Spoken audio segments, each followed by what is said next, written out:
ইডলির খাবার মানে কি পিৎজা? ছুপা রুস্তম কিন্তু ফোকাচিয়া। ইডলির এই পেটাই রুটি এত বিখ্যাত কেন, বিশেষ করে লিগুরিয়ায় যেখানে এর জন্ম? হাই, আমি লুকা। আমরা রয়েছি জেনোয়ার প্যানিফিচিও অ্যান্তিকো প্যাত্রোনেতে। চলুন দেখাই জেনোয়ার বিখ্যাত ফোকাচিয়া কিভাবে বানাবেন। রেসিপিটা খুবই সহজ। মন্ডো বানানোর জন্য দরকার ইস্ট, ময়দা, জল, নুন আর অনেকটা লিগুরিয়ান অলিভ অয়েল। সবকিছু একসঙ্গে মিশিয়ে 10 মিনিট মাখা হয়। তারপর মন্ডোটা ভাগে ভাগে কেটে বেকিং ট্রের উপর দিয়ে একটু অপেক্ষা, আর তারপর সেটা 12 মিনিটের জন্য দিতে হয় আভেনে। জেনোয়ার ফোকাচিয়া বিশেষ করে আমাদেরটা এত বিখ্যাত কারণ এর ওপরের ক্রাস্টটা খুব সুন্দর সোনালি রঙের মুচমুচে।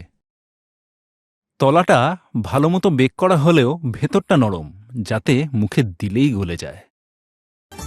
ফোকাচিয়ার চল শতাব্দীর পর শতাব্দী ধরে চলছে। সবচেয়ে পুরনোটা তৈরি হয় অলিভ অয়েল, রোজমেরি আর সৈন্ধব লবণ দিয়ে। এছাড়াও অনেক ভ্যারাইটি আছে।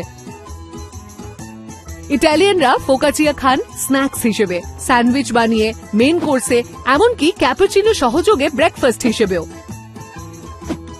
ফোকাচিয়া খেয়েছেন কখনো? কেমন লেগেছে খেয়ে?